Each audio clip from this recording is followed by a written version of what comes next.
ایک ایسی بات میں آپ سے عرض کروں جو شاید بہت کم لوگ اس پر غور کرتے ہیں. میں ہوں اور آپ ہیں, جی دو لوگ ہیں نا. اب اگر سارا کھانا پینا میں کھاؤں اور آپ کو میں کچھ نہ دوں تو ہوگا کیا؟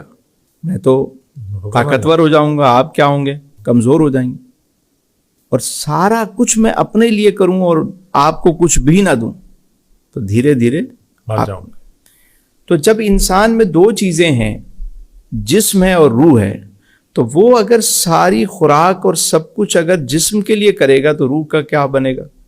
اور دیکھیں, جسم اس مٹی سے بنا تو اس کی خوراک بھی یہیں کی ہے, روح یہاں سے نہیں بنی, اس لیے اس کی خوراک بھی یہاں کی نہیں ہے. واہ واہ واہ واہ, جسم مٹی سے بنا, سبحان اللہ, خوراک زمین سے ملے گی, سبحان اللہ, اور روح وہاں سے آئی تو اس کی خوراک بھی وہیں سے. سبحان اللہ.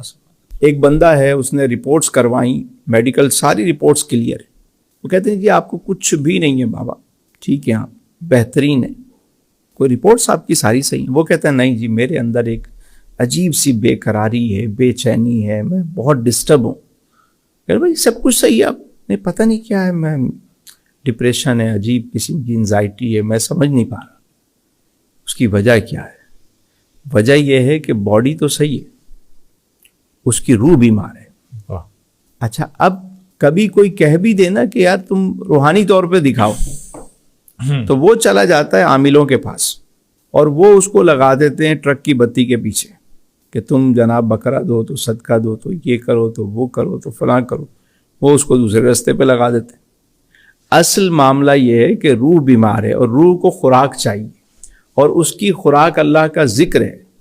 واہ واہ واہ, اس کی خوراک رزق حلال ہے, اس کی خوراک جو ہے وہ معاف کرنا ہے. واہ واہ واہ. روح کی جو خوراک ہے کہ بانٹنا ہے, اللہ کی راہ میں دینے والا بننا ہے. واہ واہ. تو جب روح کی خوراک نہیں ملتی تو روح بیمار ہونا شروع ہو جاتی. اور اس وقت جو سب سے زیادہ اینٹی ڈپریشن چیزیں چل رہی ہیں, اس کی وجہ یہی ہے کہ لوگوں کی روح جو ہے نا وہ بیمار ہے, اس کے لیے کوئی کام نہیں ہو.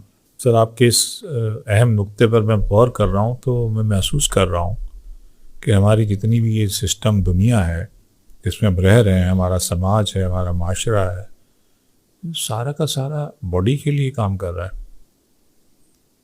ہماری ہر ضرورت, ہمارا پورا بزنس, سب کچھ باڈی کے لیے. روح کے لیے تو ہماری سوسائٹی میں کچھ بھی نہیں ہے ہمارے پاس. تو میں آج اس بات پر غور کر رہا ہوں. اور علی بھائی آنے والے ٹائم میں آپ دیکھیے گا کہ دنیا میں جو سب سے بڑا مسئلہ اور چیلنج کھڑا ہونے جا رہا ہے نا, اور وہ